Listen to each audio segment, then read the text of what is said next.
Aggressive हूं कि Jammu and Kashmir के पीएको को आप भारत का हिस्सा नहीं मानते हो क्या? एग्रेसिव ना हो, जान दे देंगे इसके लिए। क्या बात कर रहे हो आप? एग्रेसिव होने की क्या बात कर रहे हो? जान दे देंगे इसके लिए। सदन में जब जब जम्मू एंड कश्मीर राज्य बोला हूं, तब तब पाक ऑक्यूपाई कश्मीर और अक्साई चीन दोनों इसका हिस्सा है, ये बात को कश्मीर की जो सीमाएं तय करी है और जम्मू कश्मीर के संविधान ने जम्मू कश्मीर की जो सीमाएं तय की है, उसके अंदर पाक ऑक्यूपाई कश्मीर और अक्साई चीन दोनों समाहित। तो सुनिए, तो आप मुझे बोलने नहीं देंगे।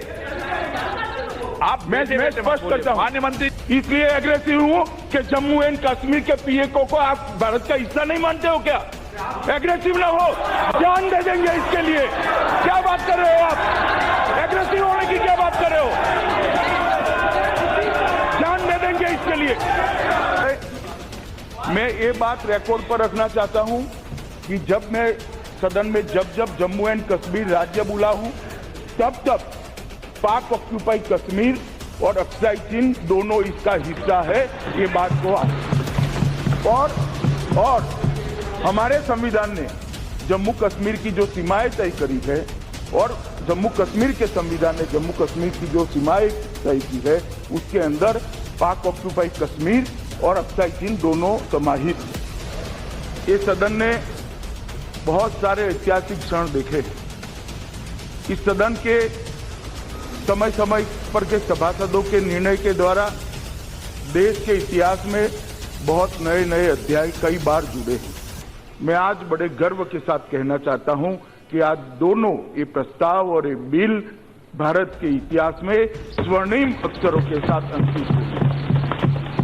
ये महान सदन जो अपनी प्रतिबद्धता भारत की एकता, अखंडता और सार्वभौमत्व के लिए कई बार व्यक्त कर चुका है, वो महान सदन आज फिर एक बार एक ऐसे प्रस्ताव और बिल पर विचार करने जा रहा है, वो आने वाली सदियों तक जम्मू और कश्मीर को भारत के साथ जोड़कर रखने वाला है।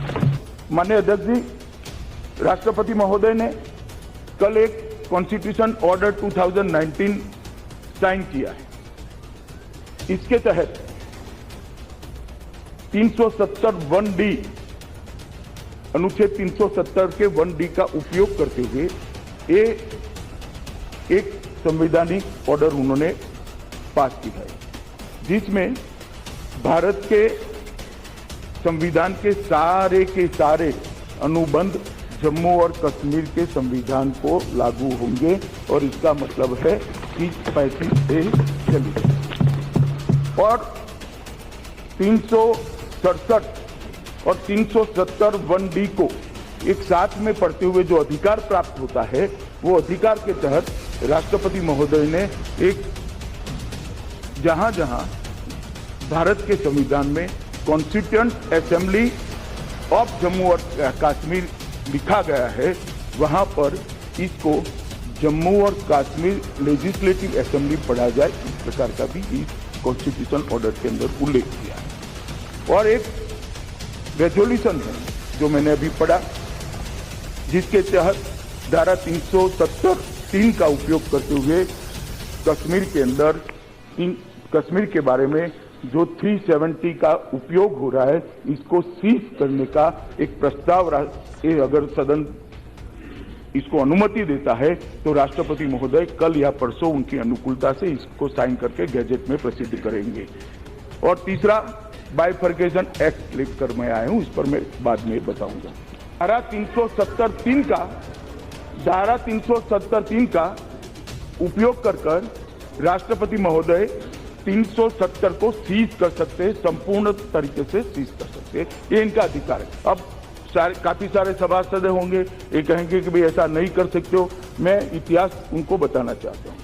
इस प्रोविजन का उपयोग कांग्रेस ने इसी रास्ते से 2 बार किया है। पहली बार 1952 में, दूसरी बार 1965। 1952 में 371D का उपयोग करते हुए उन्होंने महाराजा की जगह सदरे रियासत किया, महाराजा का नाम निकालकर सदरे रियासत किया। और 1965 में सदरे रियासत की जगह गवर्नर किया। मेरा इतना ही कहना है कि जब कांग्रेस पार्टी इतना जो हो हल्ला कर रही है, उनके शासन में 2 बार राष्ट्रपति महोदय, भाई अब आप महोदय ये ठीक नहीं है, महोदय ठीक नहीं, इतना जो हो हल्ला करे हो इसका 2 बार उपयोग राष्ट्रपति महोदय ने अपने अधिकार का उपयोग कांग्रेस के शासन में कैबिनेट की अनुशंसा से ही किया है। कैबिनेट मतलब सरकार। अब जहां तक बाइफर्केशन का सवाल है मान्यवर, बहुत समय से लद्दाख क्षेत्र की मांग थी कि वहां पर एक यूटी बनाया जाए, इसलिए ये मांग के तहत हम जम्मू कश्मीर में 2 यूटी लेकर आ रहे हैं।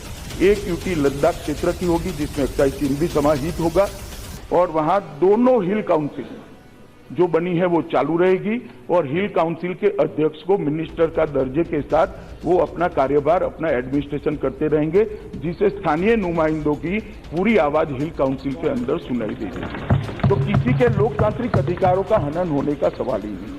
और जम्मू कश्मीर यूटी बनेगी, वो बीच असेंबली बनेगी, वहां एमएलए भी होंगे, वहां मुख्यमंत्री भी होंगे, वहां मुख्यमंत्री लोगों के द्वारा चुने हुए ही होंगे और वो जम्मू कश्मीर के प्रशासन का डे टू डे काम करेंगे।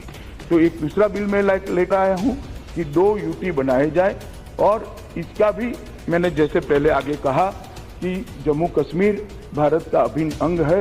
आर्टिकल 1 और जम्मू कश्मीर के आर्टिकल 3 दोनों को साथ में पढ़ते हैं, तो इसका भी पूर्ण अधिकार इस संसद को है। तो ये दोनों बिल लेकर मैं आपके सामने उपस्थित हुआ हूं। अब सारे लोगों को अपने अपने विचार रखने का अधिकार है। जो पार्टियों ने लिस्ट दी है उसके हिसाब से रखे। मैं तसल्ली से एक सेकंड यहाँ बैठने वाला हूँ।